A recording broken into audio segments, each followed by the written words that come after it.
Ladies and gentlemen, welcome to It's Rainmaking Time. This is Kim Greenhouse. It gives me great pleasure to welcome Allan Buckman, the President and Chief of Operations and co-founder and principal partner of Microbetech. He has 38 years of experience as a wildlife biologist and environmental scientist with the California Department of Fish and Game. He has had the initial science programs and field applications. He has assisted and coordinated the field data collection and analysis for both Field Lab and for the Research and Development Lab. He reviews projects for bioremediation and other land management services. He promotes product expansion and development and assists with public communications, such as press releases, coordinates company activities with the CEO. He has also spoken at the UN about climate and train people to understand what's happening with the climate. He was at the United Nations 60, the DPI NGO Conference on climate change and how it impacts us all. He was a presenter there, and he talked about dying plants, persistent jet clouds, and a biorestoration alternative. He's also been with the Air Force. He's a wildlife specialist in training. He also did that for a unit biologist position. He has raised and released pheasants and partridges in California, and he's been a wildlife manager biologist for 38 years. Ladies and gentlemen, welcome Allan Buckman to It's Rainmaking Time to talk about aerosol spraying of our air. Thank you for being here. Thank you, Kim. With your fish and game experience and your work as an environmental scientist, what is happening? What is this aerosol, and how is it affecting plant life? Okay, let me start with just a little introduction here in my wake-up call to the entire cloud program. And while I was a weather observer in the Air Force between 1960 and 64, and then as I was working as a wildlife biologist, I started noticing a lot of dying plants, huge amount of stress in all of our ecosystems. And that got me really concerned. And then I was trying to figure out what was going on. And then in 2002, I received a video from someone who said, "Hey, you are a weather observer. What do you think of this video?" And the video it's called the Cox video. And the fellow is from England, and he did a video right over San Francisco of all of the cloud programs going on. And I'll have to be honest, I put it on, and when I played it, I realized it was a real wake-up call for me. As a biologist, I'd been taking my focus away from the sky and had really been looking at the ground and the trees and the plants and the wildlife. And as a wake-up call, I had no doubt whatsoever just watching the video that it was a spraying program. I was familiar with that when I was in the Air Force. I know that what we used to use was... in fact, they still do for a lot of the weather work, is silver iodide. But the clouds I was seeing had to be a lot more than that. There was so much variety in them that they had to be a lot more nuclei to form the clouds than I was aware of. And it took me aback. Well, since then, I started investigating that as well to see what the links were. And then my observations since then, basically, I am totally convinced that it's aerosol sprayed from jets. It's not normal exhaust. The differences are the exhaust plumes, from a normal contrail tend to be very small, but these plumes are huge in volume. It was unlike anything I'd ever seen before.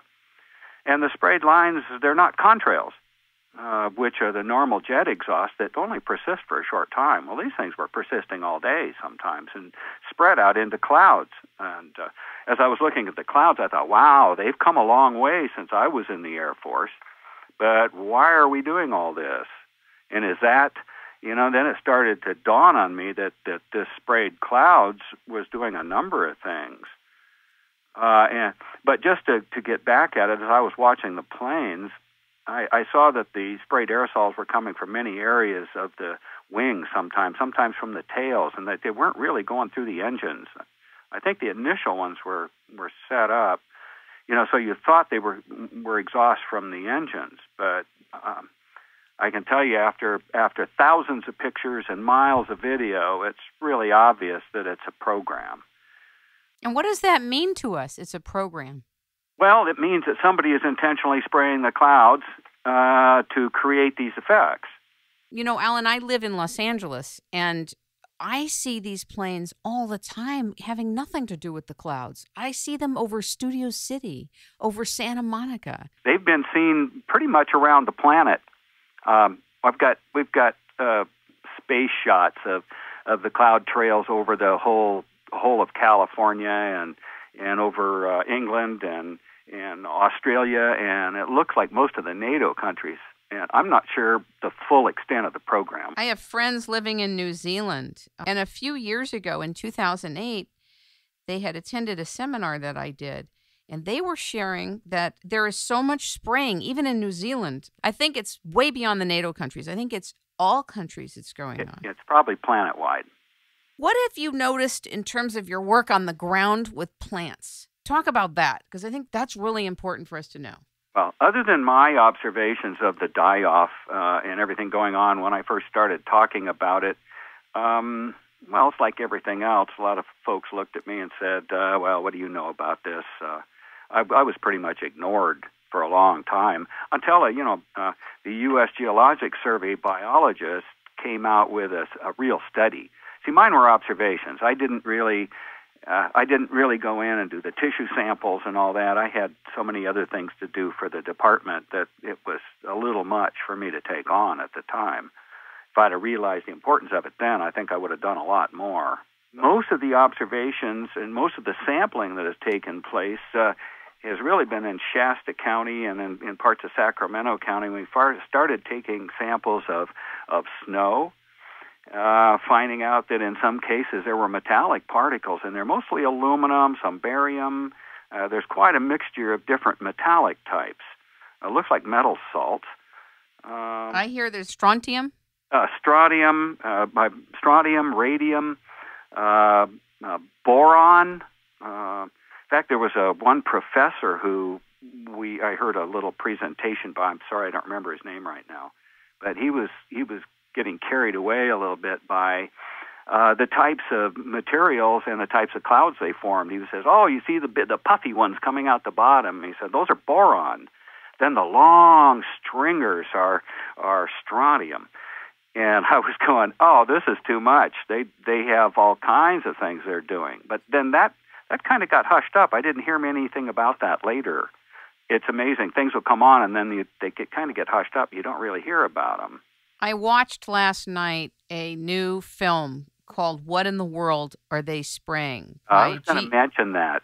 By G. Edward Griffin, Michael Murphy, and Paul Wittenberger. I'm interviewing two of them next week. And I have to tell you, it was the most devastating, disturbing thing I have seen in a long time. And what struck me as shocking is the response from our elected officials who had no interest. Very few had any interest. People are so in their heads about this, and all you got to do is go outside because they spray every day. See it. Anybody can see it. Yeah, it doesn't take rocket science. We're not talking about weather balloons. We're not talking about UFOs. We're talking about planes that are spraying our air with deadly toxic materials. Really interesting when they're having all of the scientists get together to talk about all this stuff. What are we going to do? And the very things that they were all proposing were the things that were already going on. And I had to think to myself, hey, don't you guys ever go outside and look up? I mean, it doesn't take too long as an observation if you're a weather person to figure out what the heck's going on. If you measured the contents in snow or water, or you take plants and you measure what type of materials are on it, isn't that enough? Well, you would think so, but your comment about the officials, Rosalind Peterson and I have worked together on a lot of this for years. And we've taken this to the officials. I've had a lot of meetings with the congressional people, with everybody. We've sent in all kinds of information. We've basically been ignored. It's like I can't